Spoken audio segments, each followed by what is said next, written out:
আমরা যারা দেশে থাকি তারা চিন্তা করি সব সময় যে যারা বিদেশে থাকে, প্রবাসে থাকে, তারা প্রচুর টাকার মালিক। তাদের কাছে শুধু টাকা আর টাকা। কারণ কি, এক দেড়হাম বা এক রিয়েল যদি আমরা চেঞ্জ করি 35-36 বাংলাদেশি টাকা, $1 চেঞ্জ করলে 100+। সো সবাই মনে করি যে তাদের কাছে প্রচুর টাকা আছে। কিন্তু এই $1 ইনকাম করতে বা $1 ইনকাম করতে যেই পরিমাণে পরিশ্রম করতে হয়, এটা যারা কাজ করে প্রবাসে থাকে তারাই এটা অনুধাবন করে বা তারা এটা বুঝবে। দেশে থেকে বুঝতে পারবে না, সম্ভব না। এবং তারা মনে করে যে তাদের কাছে প্রচুর টাকা আছে। প্রবাসীরা ইনকাম যদি নাও করে তাও $4-5 হাজার বা 4-5 হাজার ইনকাম করে মাসে। কারণ বাংলাদেশে একটা ব্যক্তি যদি এই লেবার কাজ করে 30,000-25,000 টাকা ইনকাম করে, তাহলে তো মিনিমাম $4-5 হাজার বা দেড়হাম বা রিয়েল ইনকাম করে। আমার ছেলে বা আমার ভাই হয়তো বলে না, মিথ্যা কথা বলে।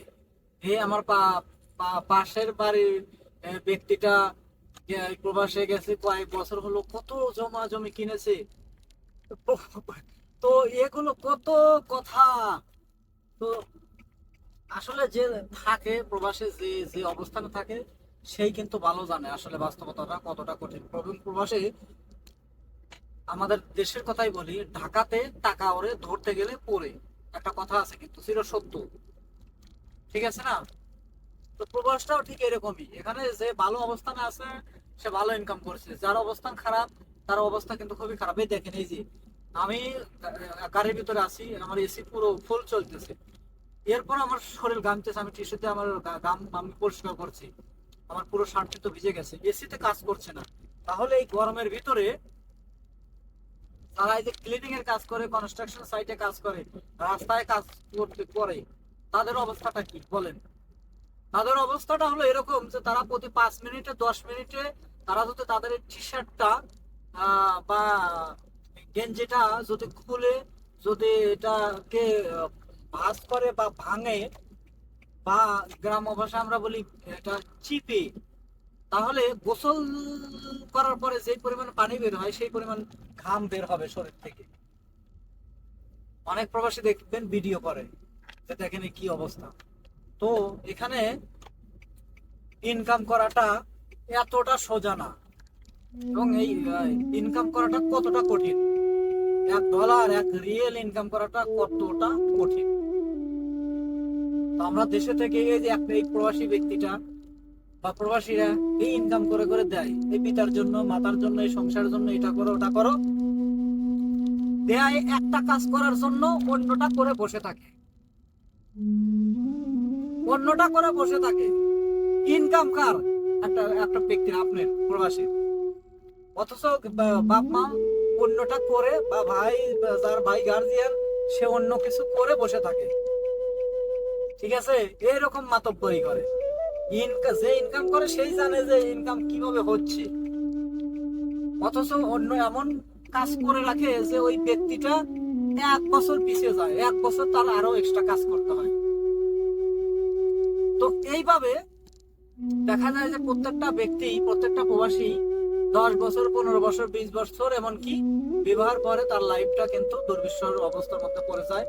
তার কোনো, দেখা যায় যে কোনো সঞ্চয় নাই। বইয়ের সাথে ঝামেলা লেগে যায়, শ্বশুর শাশুড়ির সাথে ঝামেলা লেগে যায়, বাপ মায়ের সাথে ঝামেলা লেগে যায়। যে বাপ মা তখন বলে, কি দিয়েছিস তুই? যা দিয়েছিস, এটা করতে গেছে, এটা করতে গেছে, তোর ঋণ দিতেই শেষ হয়ে গেছে। তুই যে টাকা ঋণ করে গেছিল ও টাকা তো তোরই হয় নাই, তোর টাকা আমরা খাই নাই। That's kind of the talking. এবং এটা এরকমই ঘটে বা এরকম ঘটছে সব সময়, বা 99.99% ক্ষেত্রে বর্তমান অবস্থাতে। তো আসলে কি বলবো, ভয়াবহ অবস্থা। একটা ব্যক্তি, সে যেই হোক, দেশে থাক বিদেশে থাক, যে ব্যক্তিটা ইনকাম করবে সেই ব্যক্তির পরামর্শটা নেওয়া উচিত। যেই ফ্যামিলি ওই ব্যক্তিটার পরামর্শ নেয়, উপার্জনক্ষম ব্যক্তি, যে তোমার ইনকাম বা তোমাদের ইনকাম কি করব, তুমি কি পরামর্শ দাও,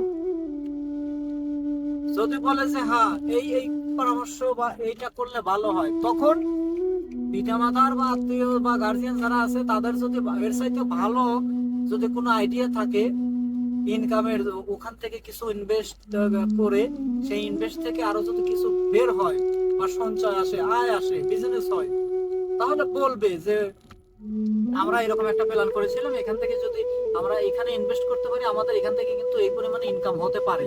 যদি তুমি আহ, বলো তাহলে রাজি থাকো, তাহলে কিন্তু এটা করতে পারি, এটা তোমার জন্য ভালো হবে।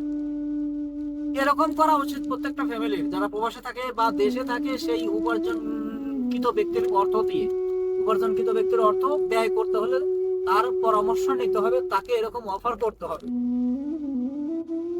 কিন্তু আমরা করি না, আমরা করি না। আমরা আমরা প্রবাস থেকে বলে দেই একটা, তারা অন্য একটা কাজ করে তারপরে বলে আমরা কিন্তু এই কাজটা করে ফেলেছি। তখন কি করবে প্রবাসী, কি করবে, করার কি এটা আছে? তখন দেখে যে কি কি বলবো, মন খারাপ করে বসে থাকবে, থাক, করুক।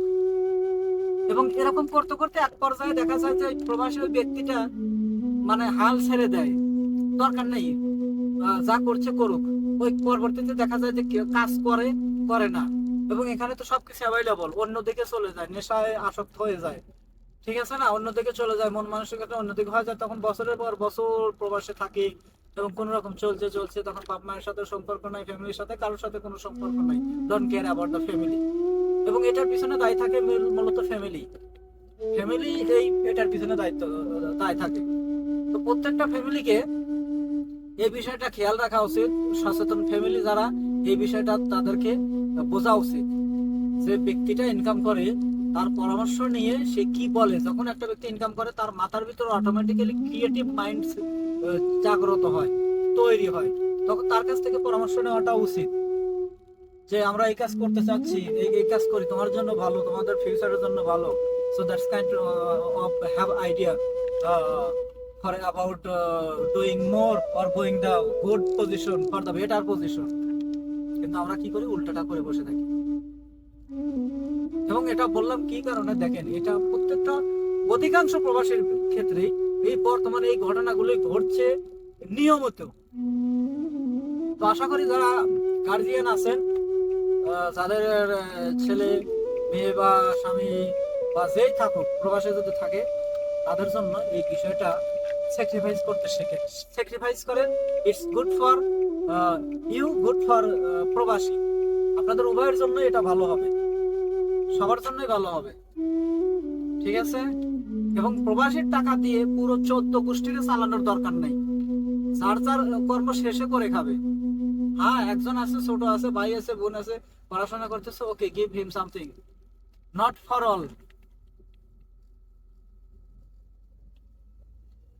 সো বন্ধুরা, সবাই ভালো থাকেন, সুস্থ থাকেন। আমি শেখ মোহাম্মদ নায়েব আলী বলছিলাম, সংযুক্ত আরব আমিরাত, দুবাই থেকে। তো দেখা হবে পরবর্তী আর একটা ভিডিওতে, এবং ভিডিওর মধ্যে এবং ভিডিওর ভিতরে যদি কোনো ভুল ত্রুটি থাকতেই পারে, তাহলে এটা ক্ষমার দৃষ্টিতে দেখবেন। সবাইকে